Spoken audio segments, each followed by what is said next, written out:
নমস্কার বন্ধুরা, তোমরা সবাই কেমন আছো?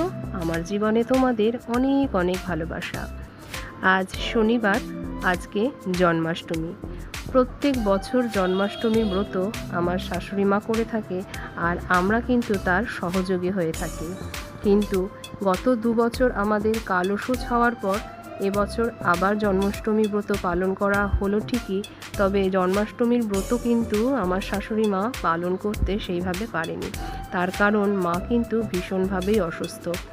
কিন্তু তিনি অসুস্থ হওয়া সত্ত্বেও কিন্তু উপোস করে রয়েছেন। তাকে কোনোভাবেই এতটুকুনি খাবার খাওয়ানো যায়নি বা তার ওষুধপত্রও কিন্তু খাওয়ানো যায়নি। তবে এবছরে জন্মাষ্টমী ব্রতটা দিদি সম্পূর্ণভাবে পালন করেছে, আর আমি হয়েছি দিদির সহযোগী মাত্র। প্রত্যেক বছর জন্মাষ্টমীর ব্রত কিন্তু শাশুড়ি মা এত নিষ্ঠা ভরে করে, আমরা তার কণা মাত্রও কিন্তু পারি না, এবং সেটা বলেও দিয়েছি এবছর আমরা কিন্তু আমাদের মতন করেই করব।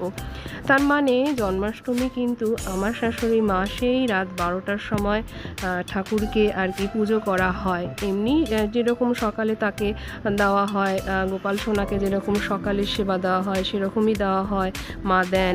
দুপুরবেলাও সেরকমভাবে দেন, কিন্তু একদম রাত্রিবেলা 12টার সময় কিন্তু তিনি ওই অতক্ষণ না খেয়ে থেকে সমস্ত উপাচারে কিন্তু তাকে ভরিয়ে তোলে। কিন্তু আমরা সেরকমভাবে পারবো না বলেই দিয়েছি যে তোমার মতন অত আমরা মানে শরীরে আমাদের দেবে না, তাতে করে গোপাল সোনা যেভাবে আমাদেরকে রাখবে সেভাবেই আমরা থাকবো। আর এই শুক্রবার দিনকে আমি আর আমার কর্তামশাই গেছিলাম ফল টল কিনতে। ফলের বাজার যদিও বা করা গেছে, ফুলের বাজার প্রচণ্ড আগুন। তাও কোনো রকমে তার দয়াতে, গোপাল সোনার দয়াতে কিছুমাত্র এই ফুলের আয়োজন, ফলের আয়োজন করতে পেরেছি। আর তো আছে তাল, দিদি কিনে এনেছিল, তালের বড়া, তালের ক্ষীর, আর এগুলো দিদি করেছে। কলার বড়া সেটাও দিদি করেছে। আর মালপোয়াটা দিদি ঠাকুরের জন্য তুলে রেখে বাকি মালপোয়াগুলো আমি ভেজেছি। আর যে দিদি পুজো করতে চলেও এসেছে, আর এটা কিন্তু দুপুরবেলায় আমরা গোপাল পূজাটা সেরে ফেলেছি, যেটা কিনা প্রত্যেক বছর মা সেই রাত 12টার সময় করে। কিন্তু সেই রাত 12টার সময় পুজো করেও কিন্তু মা ক্ষান্ত থাকে না, মানে পরের দিন কিন্তু আমাদের নন্দোৎসবটাও হয়ে থাকে। আর সেই নন্দোৎসবের কিন্তু আয়োজন হয় অনেকখানি। গত বছর কি তার আগের এবং তার আগের বছর এই তালের বড়া, মালপোয়া ঘরে তৈরি করা হয়নি, দোকান থেকে কিনে আনা হয়েছিল। আর কিন্তু একটা স্পেশাল জিনিস সংযোজন হয়েছিল, সেটা হলো কেক। সেটা টবই এনেছিল গত বছর এবং তার আগের বছর। এবছরও সেটাও বাদ দেয়নি। এবছরও কিন্তু গোপাল সোনার জন্য একটা সুন্দর দেখেও কেক নিয়ে এসেছে। আর আমার শ্রীমতী গেছিল পড়ে ফেরার সময় ললিপপ কিনে এনেছিল। বাড়িতে এসে বলল, এটা আমি দেবো গোপালকে খেতে? আমি বলছি হ্যাঁ তুই দে, ওটাও প্রসাদ হয়ে যাবে। তো ও কিন্তু বাড়িতে এসে সেই ললিপপটাও ঠাকুরকে দিয়ে দিয়েছিল। আর জন্মাষ্টমীর পরের দিন মা পালন করতো নন্দোৎসব। মা কিন্তু এই নন্দোৎসবে ঠাকুরকে অন্নভোগী দিত, আর তার সঙ্গে থাকতো বেশ কয়েক রকমের ভাজা, প্রায় 7-8 রকমের ভাজা, ছোলার ডাল, তিতার ডাল, আর সঙ্গে থাকতো 5 রকমের সবজি দিয়ে, সমস্ত সবজি দিয়ে নিরামিষ তরকারি, আর থাকতো কচুর শাক, মোচার ঘণ্ট, চালতার চাটনি, পায়েস, দই মিষ্টি, এই সমস্তই থাকতো। আমরাও পালন করেছি নন্দোৎসব, কিন্তু মার মতন অত কিছু জিনিস দিয়ে আমরা ভগবানকে নিবেদন করতে পারিনি, মানে অত কিছু ভোগ প্রসাদ আমরা আয়োজন করতে পারিনি। মার খাটনির সঙ্গে আমাদের খাটনি একদমই তুচ্ছই মনে হয়। দিদি করেছিল পোলাও, খিচুড়ি, আলুর দম, চালতার চাটনি, পায়েস, আর আমি করেছিলাম 5-6 রকমের ভাজা। এইভাবেই দুজনে মিলিয়ে মিশিয়ে এবছরে আমাদের জন্মাষ্টমী ও নন্দোৎসব পালন করা হলো। আর হ্যাঁ, কেকটা কিন্তু আজকেই কাটা হয়েছিল। আমার শ্রীমতী কালকে খুব ব্যস্ত হয়ে পড়েছিল যে মানে কালকেই যেন কাটা হয় কেকটা, কিন্তু সেটা আজকে কাটা হয়েছে। কেকটা কিন্তু অসম্ভব ভালোই ছিল। তবে আমাদের কিন্তু প্রত্যেকবারই যখন কেক আনা হয়, মানে এরকম কেক আনা হয়, সে যে কোনো কারোর বার্থডেতে আনা হোক না কেন, আমাদের কিন্তু এগলেস কেকই আনা হয়, এবং কেকটা খেতে কিন্তু সত্যিই খুব ভালো হয়।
আর এটা খুব দেখানোর চেষ্টা করছিলাম জুম করে, আমাদের ঠিক উল্টো দিকের বাড়িটিতে জলপদ্মের গাছ করে বউটি। এত সুন্দর লাগে দেখতে, আমি জানি না কতদূর তোমাদের কিছু বোঝাতে পারলাম কি না, কিন্তু নিজে চোখে তো আমরা দেখি জলপদ্মের এখানে গোলাপি রঙের পদ্ম আর আছে লেমন কালারের পদ্ম, অসম্ভব সুন্দর লাগে দেখতে, আর অনেক বড় বড় হয় পদ্ম ফুলগুলো।